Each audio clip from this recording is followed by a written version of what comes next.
បាទសួស្តីបងប្អូនទាំងអស់គ្នាសម្រាប់បងប្អូនដែលកំពុងប្រើពពួក iPhone 14 Pro Max ដែលមានបញ្ហាទៅលើការចេញពណ៌ដោយសារការចូលទឹកឬក៏ប្រើសុកវាចេញពណ៌បែបហ្នឹងអញ្ចឹងសម្រាប់ iPhone ពពួក lens ទលុះអេក្រង់បែបហ្នឹងចាប់ពី iPhone 14 Pro Max 15 Pro Max ដែលមានបញ្ហាទៅលើអេក្រង់ចេញពណ៌បែបហ្នឹងកុំអត់តន់ដូរអេក្រង់ថ្មីគឺអាចជួសជុលបានហើយអស់តម្លៃធូរល្មមមិនបាច់ចាំផ្លាស់ប្ដូរអេក្រង់អស់តម្លៃ200ជាងអញ្ចឹងសម្រាប់ការជួសជុលគឺដូចតាមមុនទេអស់តម្លៃប្រហែលជាខ្ទង់10ទៅ20% នៃតម្លៃអេក្រង់ទេអញ្ចឹងសម្រាប់បងប្អូនដែលមានបញ្ហាមិនថាចេញពណ៌អីទេឬក៏លុតឈឹងក៏ដោយឲ្យតែបងប្អូនច្បាស់លាស់ទៅលើការប្រើកុំឲ្យមានការធ្លាក់បើសិនជាមានការចេញពណ៌ទោះអេក្រង់បែកក៏ដោយអេក្រង់អត់តាន់បែកក៏ដោយកញ្ចក់អេក្រង់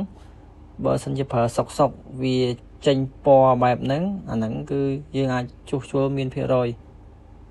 ដំណើរការច្រើន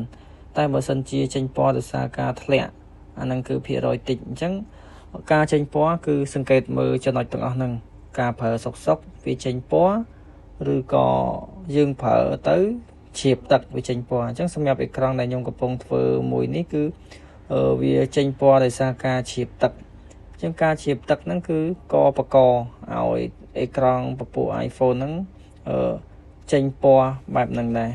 បាទហើយការជួសជុលក៏ខុសពី13 Pro Max ដែរវាមានធ្ងន់វាមានស្រាលពាក់ព័ន្ធជាមួយនឹង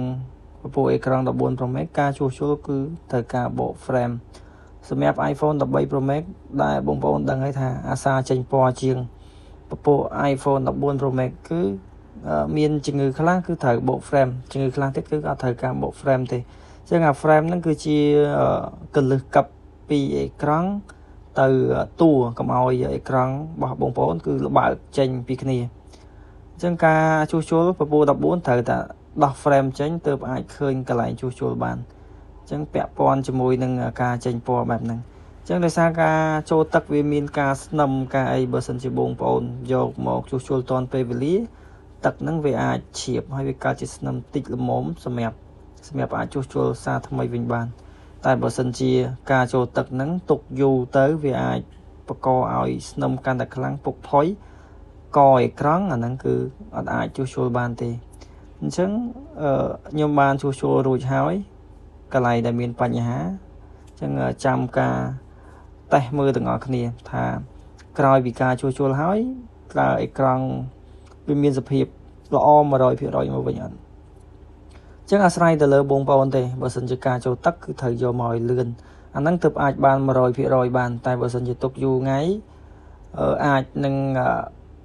ចេញដែរតែវាអាចមានស្នាមអញ្ចឹងតែបើសិនជាពាក់ព័ន្ធជាមួយនឹងប្រើសុកវាចេញតែអត់ចូលទឹកទេអាហ្នឹងគឺ 100% គឺទាំងថាច់ទាំងសាច់អេក្រង់គឺដើរទាំងអស់ដូចដើមពីមុនអត់មានទៅខ្វះខាតនៅចំណុចណាទេអញ្ចឹងសម្រាប់ iPhone ដែលខ្ញុំកំពុងធ្វើនេះគឺដំណើរការភាគរយគឺស្អាត 100% មកវិញហើយអញ្ចឹងសម្រាប់ការជួសជុលរយៈពេលគឺប្រហែលជាខ្ទង់អង្គុយចាំបាន1ម៉ោងចន្លោះពី1ម៉ោងទៅ2ម៉ោងសម្រាប់ iPhone ជំងឺស្រាលតែបើសិនជាធ្ងន់អានឹងអាចចាំយូរបន្តិចដែរអាចនឹងចន្លោះកន្លះថ្ងៃអីដែរនឹងអាស្រ័យទៅលើទូរស័ព្ទហ្នឹងវាចូលទឹកច្រើនឬក៏តិចឬក៏វាធ្ងន់ឬក៏វាស្រាលពាក់ព័ន្ធជាមួយនឹងអេក្រង់14ក៏15អញ្ចឹងពាក់ព័ន្ធជាមួយនឹងការចេញពណ៌ដឹងស្រាប់ហើយថាប្រើឲ្យតែរៀងក្តៅបន្តិចពពួកអេក្រង់ iPhone គឺវាអាចនឹងការចេញពណ៌ហ្នឹងមកហើយអញ្ចឹងដើម្បីកាត់បន្ថយការចេញពណ៌គឺប្រើកុំឲ្យក្តៅពេកលេងកុំសាក់បដាអីបណ្ដាហ្នឹងក៏អាចនឹងក្តៅបន្តិចដែររឿងក្តៅហើយនឹងការជ្រាបទឹកតែបើសិនជាការធ្លាក់ក៏អាចបង្កចេញជាពណ៌ដែរតែភាគរយគឺធ្វើអត់ងាយបានទេបើសិនជាធ្លាក់ទៅវាចេញពណ៌តែបើសិនជាធ្លាក់ហើយនៅប្រើបានធម្មតាពេលម្លងពេលបែកកញ្ចក់តែបើសិនជាមួយរយៈមួយអាទិត្យឬក៏កន្លះខែទៅគឺវាចេញជាពណ៌អាហ្នឹងក៏អាចជួសជុលបានដែរទោះអេក្រង់បែកក៏ដោយកញ្ចក់បែកក៏ដោយតែបើសិនជាធ្លាក់ហើយគឺចេញពណ៌ហ្មងអាហ្នឹងគឺភាគរយធ្វើអត់បានទេអញ្ចឹងតើច្បាស់លើចំណុចហ្នឹងដែរសម្រាប់អេក្រង់ពពួកបែកកញ្ចក់ហើយចេញពណ៌